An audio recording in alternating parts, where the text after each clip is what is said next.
Guys আজকে মাকে নিয়ে এসেছি একটা মন্দিরে পুজো দিতে। তো বোন অসুস্থ, তাই বোনের খুব ইচ্ছা হয়েছে একটু পুজোটা দিতে, কিন্তু ও তো চলাফেরা করতে পারছে না, তাই মাকে নিয়ে আমি এসেছি পুজো দিতে।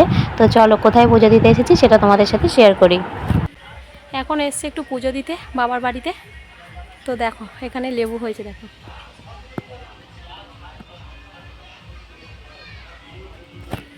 কি সুন্দর লেবু, আর চারিদিকে দেখো কত গাছপালা, কি সুন্দর দেখো।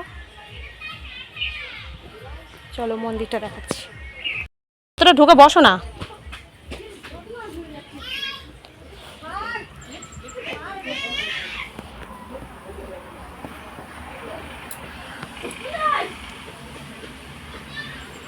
আমরা পুজো দিয়ে আস্তে আস্তে অনেকটা বেলা হয়ে গেছে, প্রায় 11:30 12টার মতো। তো সেই কারণে আমরা ফুল পাইনি, আর এই মন্দিরে পুজো দিতে আসলে একটু আসনে ফুল ছোঁয়াতে হয়। তো সেই কারণে বাবা বললেন যে ওনার গাছ থেকে ফুল তুলে দিতে, তাই মা একটু ফুল তুলে দিল।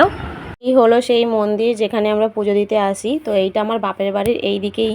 তো আমরা জানতাম না, আমি জেনেছি হচ্ছে আমার শ্বশুর বাড়ির ওইখান থেকেই। তো আমরা সোনারপুর থেকে এখানেই পুজো দিতে আসি। তবে পুজো দিতে এসে দেখি যে বাবা পুজোতে বসতে পারছেন না, কারণ বাবার নাতি হয়েছে, ওই কারণে হচ্ছে অসহজ, তাই পুজো দিতে পারছেন না, মানে পুজোয় বসতে পারছেন না আর কি। তো সেই কারণে হচ্ছে এই মাসিমা বসছেন, মানে এই মাসিমা অনেক পুরনো একজন। তো এখন আপাতত এই মাসিমাই পুজো করছেন। মন্দিরে আসার পর এত জোরে খিদে পেয়ে গেছে, তাই মাসি হচ্ছে ওই মন্দিরের গোপালের একটা বিস্কুট দিল, সেটা খেয়ে একটু জল খেয়ে তারপর আমি নিশ্চিন্ত হলাম। এখন প্রায় 1:30 মতো বাজে। তো সকাল থেকে কিছু না খেয়ে, তো সেই কারণেই মাসি দিল বিস্কুটটা, তাই খেলাম। আর মাসি এখন পুজোতে বসেছে।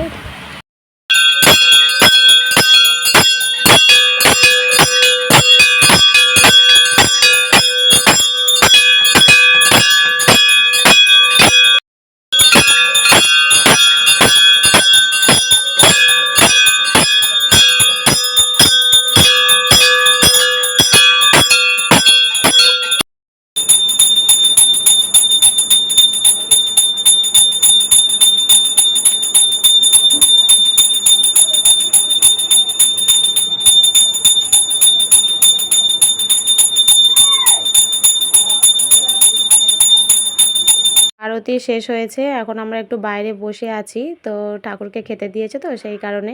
আর দেখো মা বসে আছে, মায়ের পাশে বাবাও বসে আছেন। তো বাবা পুজো করতে না পারলেও মাসি যতক্ষণ পুজো করে বাবা এইভাবেই বসে থাকে না খেয়ে। পুজো হওয়ার পর প্রসাদ খেয়ে তবেই তিনি খান। পুজো দেওয়া কমপ্লিট, মাসি প্রসাদও তুলে নিয়েছে। তো দেখো এইভাবে মাখছে সন্দেশ, চিড়ে, নাড়ু, লাড্ডু, মানে বিভিন্ন প্রসাদ দিয়ে মাখে।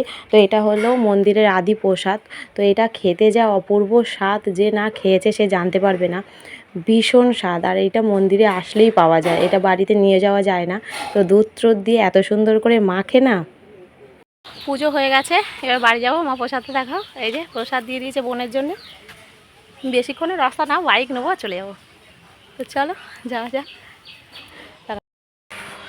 চলে এসেছি বাড়িতে পুজো দিয়ে।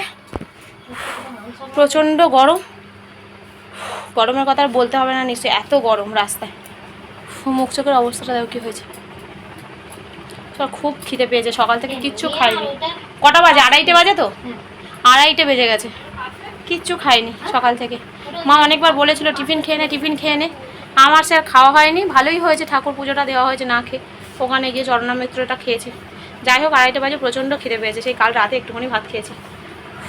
চলো এবার খাবো। ছেলেটাকে বোনের কাছে রেখে গেছিলাম, ও বোনের কাছে বেশ ভালোই ছিল, ফোন টোন দেখছিল। হ্যাঁ, বোন একটু ভাত খাইয়ে দিয়েছে, ও ভাত খেয়ে আর ঘুমো করছে, ঘুমিয়ে পড়েছে।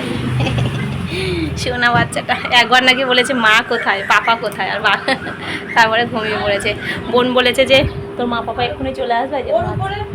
তরকারি দিয়েছি সবে, দিয়ে দেখছি ভাত, আর পুরো গভীর ঘুমিয়ে পড়েছে গো ছেলেটা আমার। ও মা ভাত বারো, মা খিদে পেয়েছে খুব জোরে।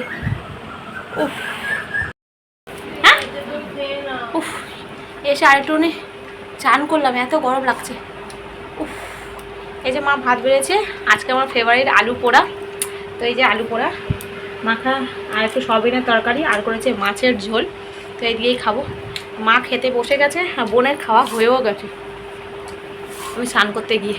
চলো এবার খেয়ে নিই, সারাদিন খাওয়া নেই, খুব জোর খেতে পেয়েছে।